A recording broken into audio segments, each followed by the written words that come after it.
Praise the Lord. கர்த்தர் நல்லவர். அன்பு தேவனுடைய பிள்ளைகளே, இந்த நாளில் கர்த்தர் நமக்காக வைத்திருக்கிற வாக்குத்தத்தம் உபாகமம் 28ஆம் அதிகாரம் 11வது வசனம். உனக்கு பரிபூர்ண நன்மை உண்டாக கட்டளையிடுவார். யாருங்க? எனக்கு ஒரு நன்மையா? இதுவரைக்கும் என் வாழ்க்கையில் நன்மையே நான் பார்க்கலையே. நான் வேணும்னாலும் மற்றவங்களுக்கு நன்மை செய்திருக்கிறேன். ஆனால் எனக்கு நன்மை செய்வதற்கு யாருங்க? நன்மை செய்தது போல தீமை செய்தவர்கள் தான் அநேக ஜனங்கள். நம்ப வைத்து எனக்கு மோசம் செய்தவர்கள் தான் அநேகர்.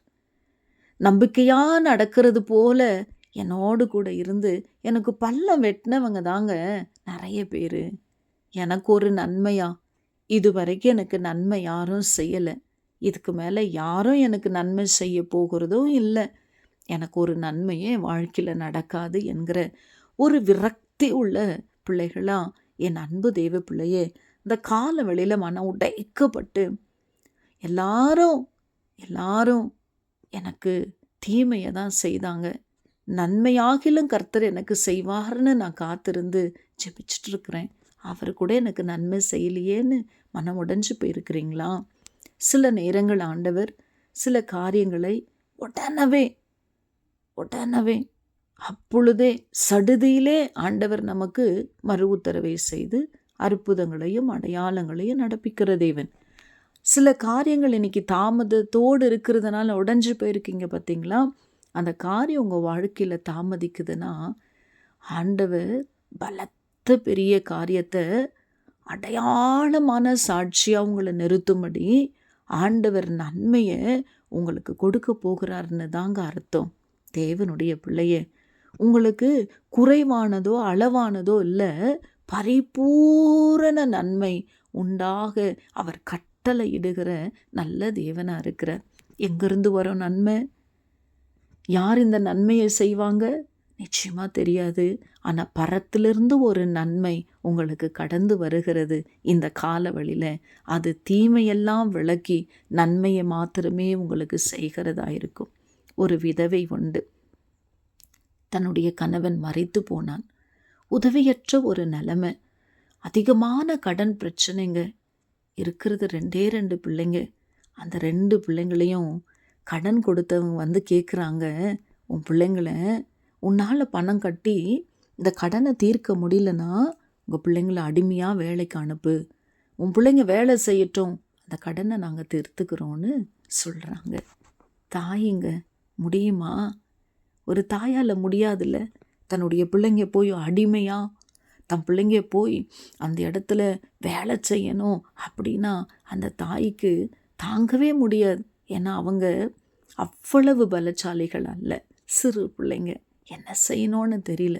ஒன்று நான் சொல்கிறேன் தெய்வ பிள்ளையே, ஒரு தாய்க்கே தன் பிள்ளைங்களால் இவ்வளோ கஷ்டத்தை அனுபவிக்க முடியாது, என் பிள்ளைங்க கஷ்டப்படக்கூடாது, என் பிள்ளைங்க தீமையை போய் அனுபவிக்கக்கூடாதுன்னு நினைக்கிறதுக்கு ஒரு தாயால் முடியும்னா, தாயின் கருவிலே உருவாகும் முன்னே உன்னை தெரிந்து கொண்ட ஆண்டவர் உன்னை தீமையை அனுபவிக்க விட்டுருவாரா என்ன? நிச்சயமாக அல்ல.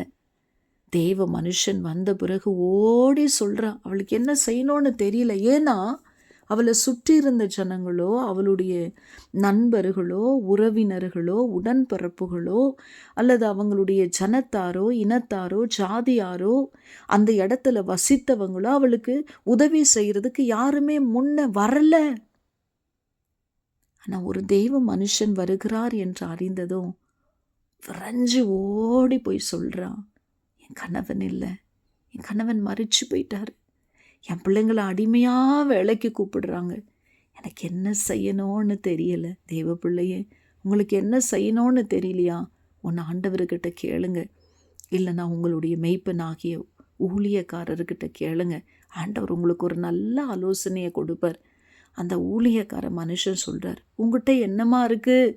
அந்த விதவையை பார்த்து கேட்டதும் அவங்க சொல்கிறாங்க, என் வீட்டில் இருக்கிற கலசத்தில் கொஞ்சமாக எண்ணெய் இருக்குது. அப்போ அவர் சொல்கிறாரு, காலியாக இருக்கிற பாத்திரங்கள் எல்லாம் நிரப்பு. அவர் ஆசீர்வதித்து அனுப்புகிறாரு. எல்லா பாத்திரங்களும் நிரம்பி எண்ணெய்களை விற்று அவள் தன் கடனை என்ன செய்கிறா? தேவனுடைய பிள்ளையே கொடுத்து திருக்கிறா.